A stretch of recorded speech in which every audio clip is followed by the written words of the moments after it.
Welcome back to the channel. I'm Professor Will, your Director of Training here at Centurion Holdings LLC. And today for our video, we're going to do something a little bit different. In 1983, I moved to Virginia from Illinois. I was entering the 6th grade, and my first day in school, I knew nobody. We got to Virginia 2 weeks before school started. We barely had time to get everything unpacked, get registered, and actually get into school before it was time to start. I hadn't met anybody. I didn't know anybody in the class.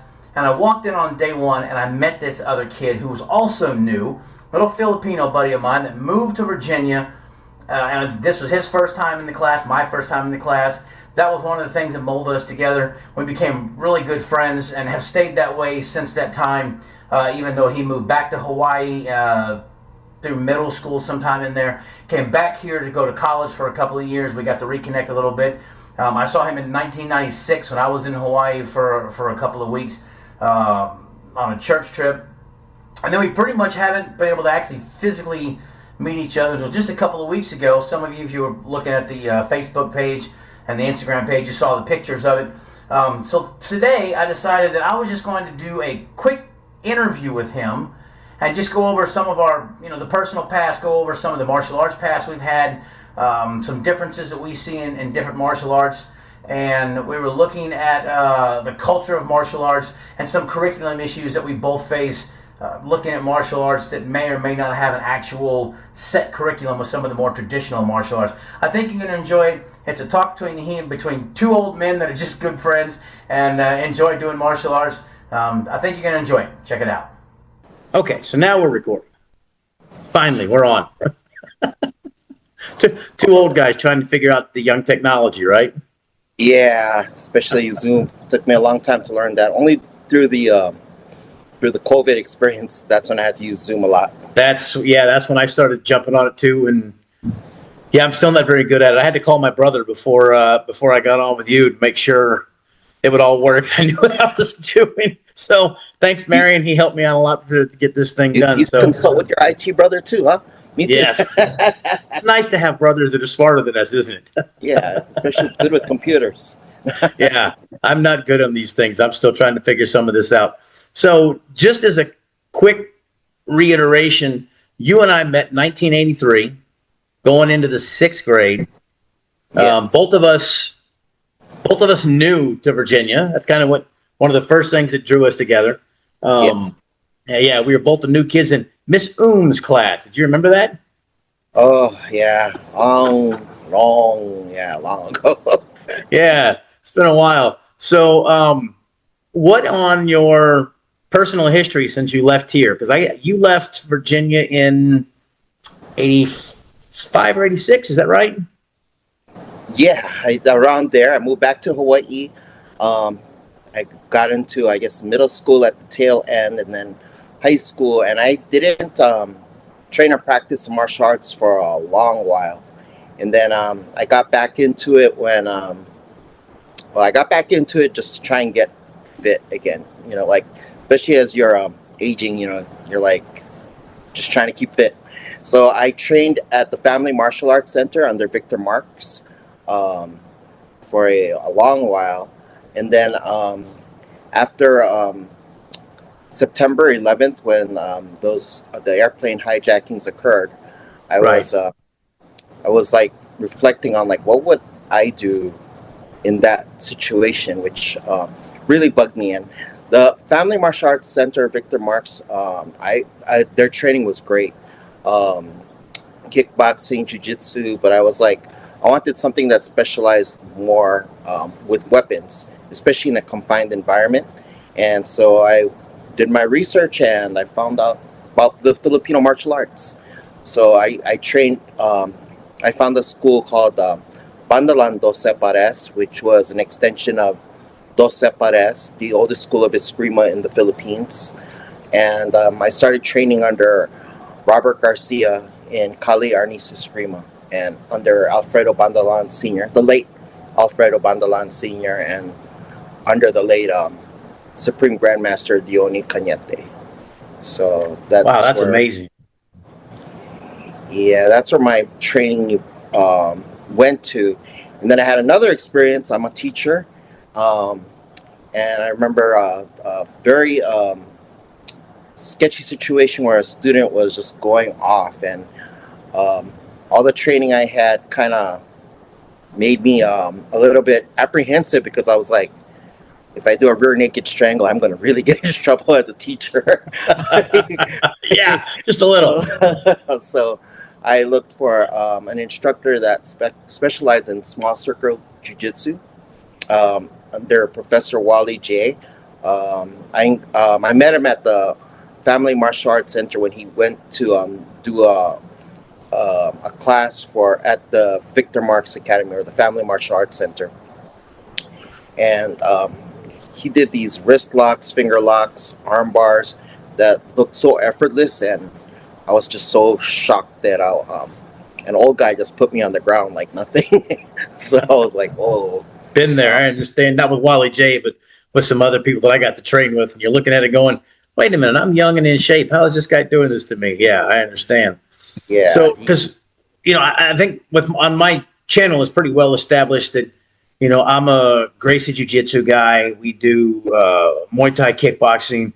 I do some of the Filipino martial arts, especially as far as the stick fighting is concerned, but it's usually in connection in the middle of those arts, not as a separate thing. The last school that I was actually teaching at before my wife got sick and I had to step aside and go private, during the COVID thing, when they shut everything down and we were coming back and could train outside, but we couldn't actually go in the building, whatever. And we couldn't do a lot of contact. Even when we got back inside, we couldn't do a lot of like the clinch drills and such. We did start teaching some more of the stick fighting stuff. What exactly are you guys at Hawaii Defense Academy? What are you guys teaching specifically? We focus on teaching dos pares, specifically Bandalan dos pares, which is which does a lot of what's called Kakoi Cañete, or they call it modified corto, ABCs, abecedarios. So basically it's just stick strikes from varying angles with blocks and counters to it. I like to focus a lot on knife defense, because there's been a lot of stabbings in Hawaii, just occurring everywhere. With the homeless, you're kind of more aware that they're always carrying something. And they have an axe, they have a machete on them. So I like to focus on a lot of knife defense, because I like the flow in the knife. Of course, I love the stick, because that's a safe way to train. But Yeah. the knife defense, we use training knives, is I just feel it's like really important. Yeah. So. Yeah, I remember when I was working with the Lamaico Eskrima with Edgar Salidi, before the late Edgar Salidi, before he passed on.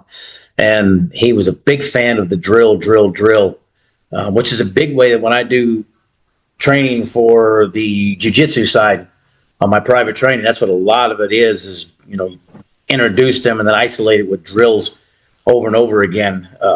I'm assuming that's probably what you guys are working on when you're working the knife drills and such. Yeah. Just so that it becomes a reflex, a reaction. Because I think the hard part and you can tell me, if you feel it's the same way. I think the hard part in teaching martial arts, whether it's eskrima, jiu-jitsu, kickboxing, is just developing a flow and rhythm. Yeah, that's a big part of it. Yeah, because a lot of people don't realize, you got intercepting a hand coming in, that's timing, that's rhythm. Your movement, that's a rhythm. And just teaching people how to flow with whatever is thrown at you is very difficult. And I think the drills, you start off with a steady rhythm, but then you start going off rhythm, off beat, and just come in at random angles later on. But yeah, that's how I view it. I don't know. Now, see, I understand that. I understand rhythm when we're training the sticks, and the rhythm that the sticks makes and how that moves. But somehow I can't figure that out on the dance floor. Me too. I got two left feet once I hit out of the dance floor. So talking about drills, it brings me to kind of the next point I wanted to touch on with you.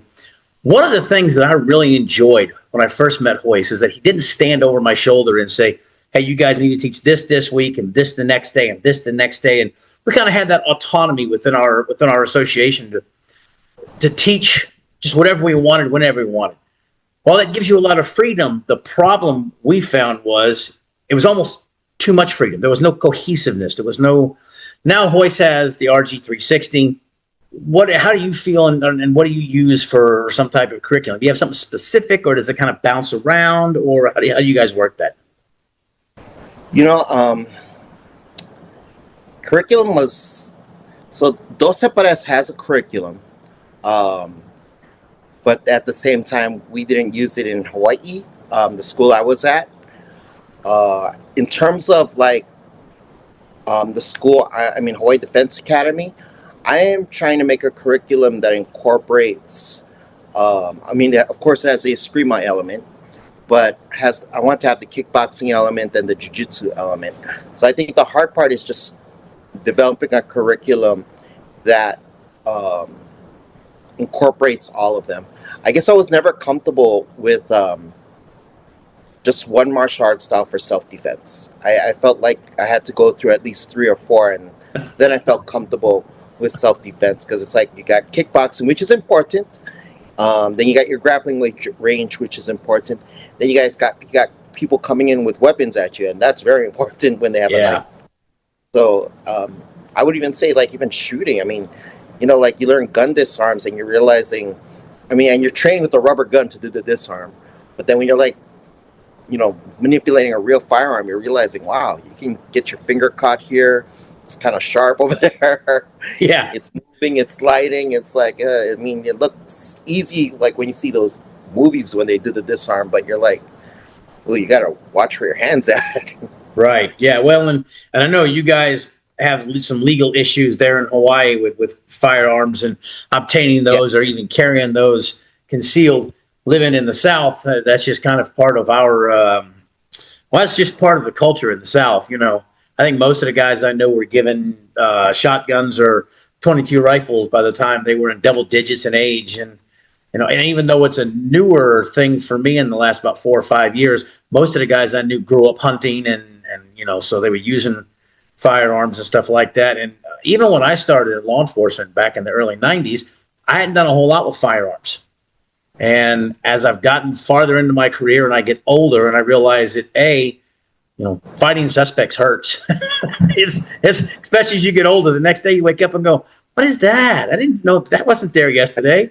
And it also it's. I'd rather talk my way out of a situation, but we do understand that we have to have those projectile weapons as part of our curriculum. We do have a firearms program that I teach here at Centurion Holdings LLC. It's obviously I don't teach it in the training center. We have to go out of here and go to somebody's place. We have a safe backstop, and we have all the safety measures in place for that. But yeah, I think that's a huge part of what a lot of martial arts people miss.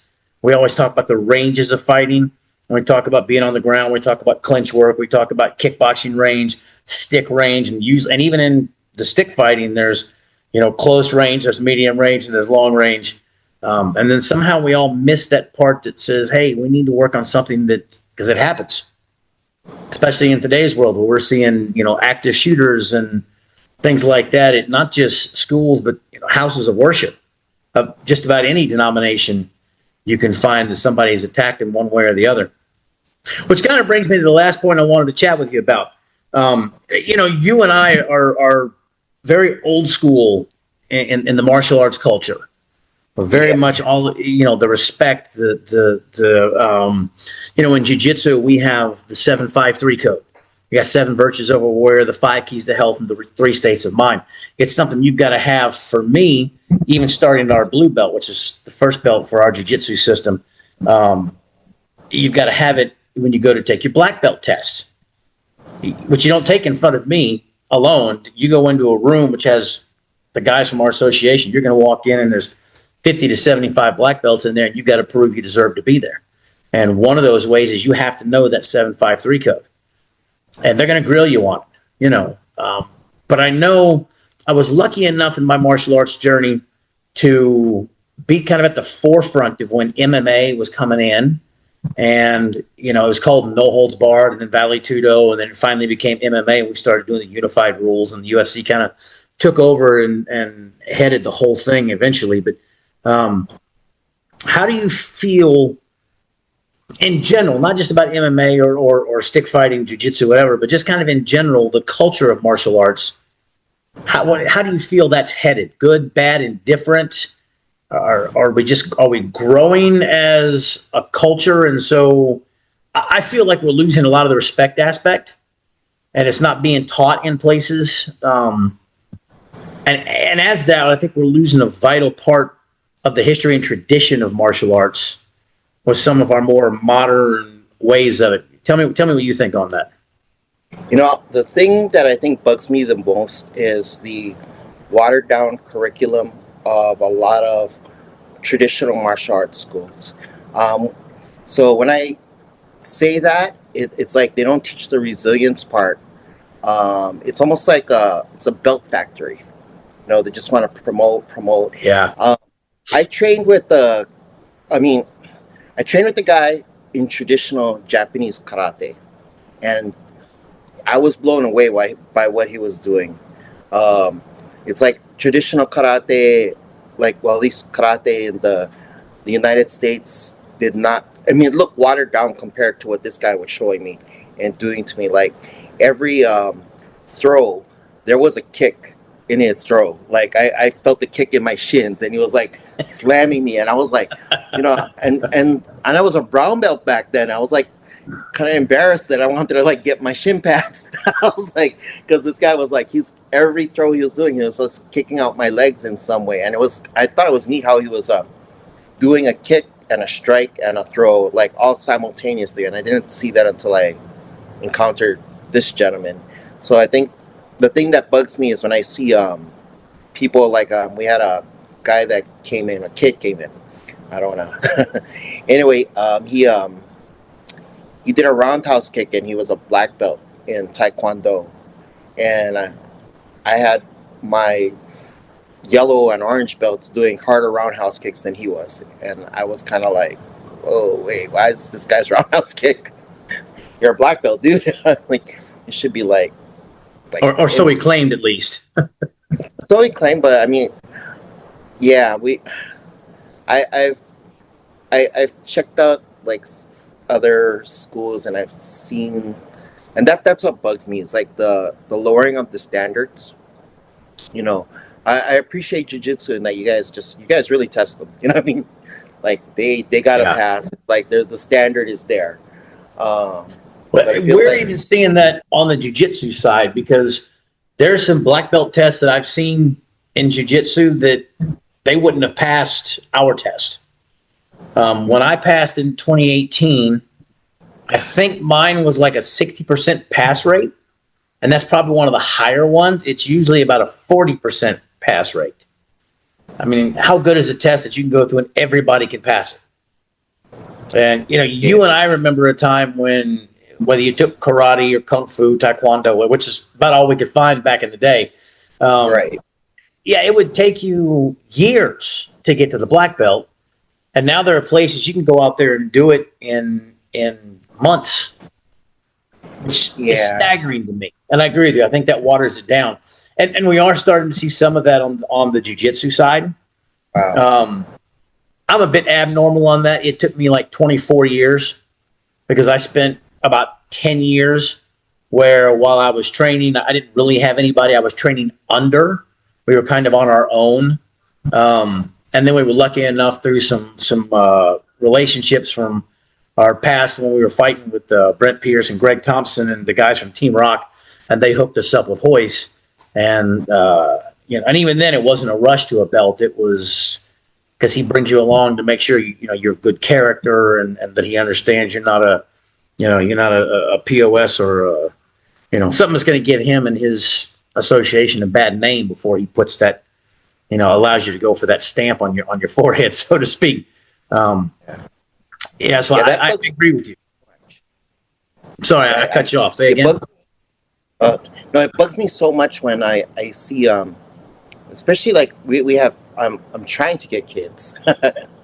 Train, and I mean, when the parents we got, they're good. They understand that I want their kid to be skilled. Because to me, like in the street, the truth will come out anyway, right? And you're gonna get hit. You know, Yeah. I mean, in the street, the only thing that matters is how hard you hit. I mean, the rest, the ranking doesn't matter. And I think that's what bugs me is when they focus on getting a belt instead of getting skill. And that's what I see nowadays. That martial arts has been watered down to is just a belt. And I get the reason we need belts to like just to encourage a person. But in terms of just sheer skill, I mean, that belt should represent that skill level. And a lot of times I don't see that nowadays. So I agree. I think we're seeing a lot of that. And unfortunately, I'm not sure if we'll be able to reverse that or even stem it. I think it's going to keep going until at some point in probably the fairly near future, you may end up with jiu-jitsu schools that, you know, you can go and get a black belt in just a matter of a year or two. And I don't know. Sometimes I'm right, sometimes I'm wrong, but I don't think that's a good idea. So, yeah, I think we just got to change the culture to go back to like resilience. I mean, that's what we're teaching before, just like grit, you know, not giving up. The training is going to be hard, especially for the younger generation. I just feel like they give up easily. So, like for me, like trying to pry them away from a computer or their phone, video games. it's like come on, this is real. Like, hey, come on. So, yeah, that's my big gripe, and I think a lot of martial arts schools are. Well, I mean, I guess who knows? Maybe I'm going to go the same route, to some extent, not total sellout, because I want my kids to be able to protect themselves. It's right. That's the end result. I mean, not to get a belt, but to be able to protect themselves. But I'm trying to figure out a way to make it more digestible. That's a good way to put it. So yeah, that's my gripe with what I see nowadays in terms of the culture. How about you? I agree with you. The stick-to-itiveness. That's my improvised word. I don't see a lot of it. You'll have guys that come in and they're hot to trot for, you know, a couple of weeks, maybe in a couple of months, and then they're gone. You know, and I understand life intervenes. You know, I mean, I told you I was teaching until 2021 in a public setting, and my wife got cancer, and you know, I had to step away because now I had to rearrange my priorities, and I'm probably never be back into a public type school setting like I have been in the past. I will probably always be, you know, just a training group like I have now. And in a way, I'm happy with that because that allows me to keep that. I think one of the reasons watering down happens is because you're worried about keeping the doors open, keeping the lights on, keeping, you know what I mean? Yes. And, you know, when we started the last school I was in, we implemented a belt system in our Muay Thai program.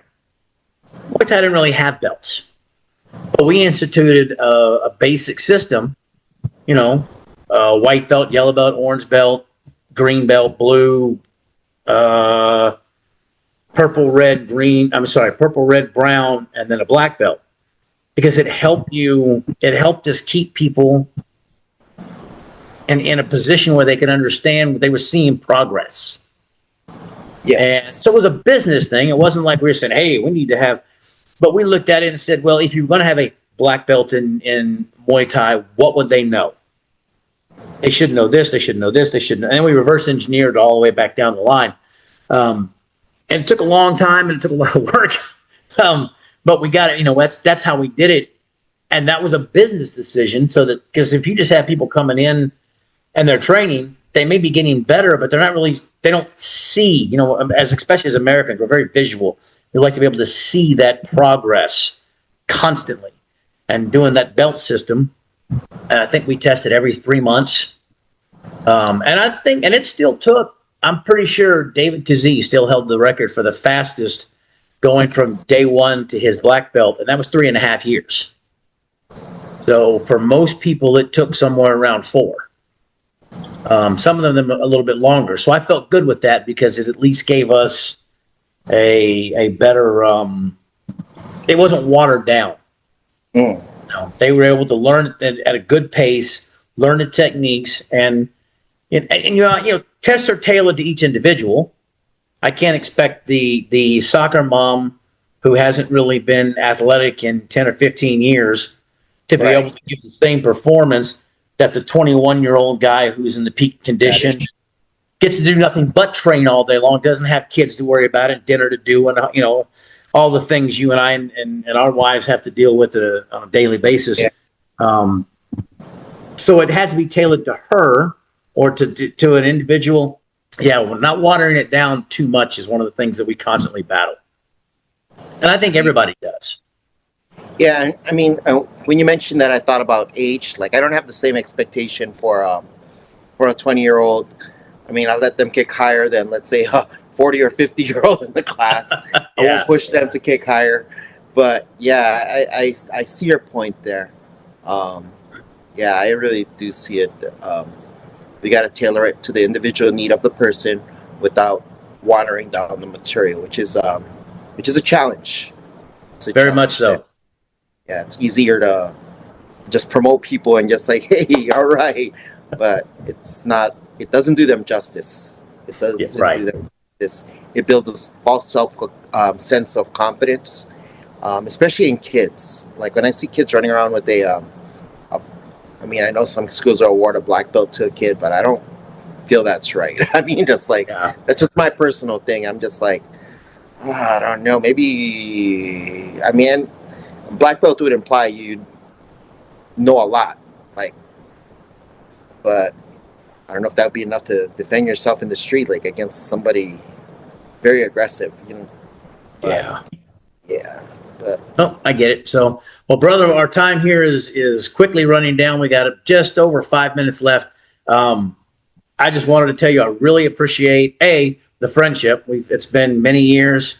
We were able to reconnect sometime in the 90s when you came to college, I remember. Just a time or two we got to hang out. And then just recently when you came back to Virginia for your niece's graduation from college, which is crazy to think we're that old that we've got kids graduating from college. But so I really appreciate that. You've been one of my longest martial arts friends and one of my longest friends, period.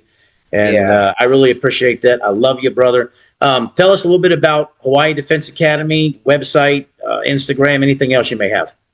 We have an Instagram, Hawaii Defense Academy. You can look us up on there. And we train at the Philcom Center in Hawaii. So if you're ever in Hawaii, just swing by. And send me a message on Instagram. We Howley mainlanders, what part of Hawaii are you in? Oh, I'm on Oahu. That's around the Honolulu area. It's send me a message on Instagram.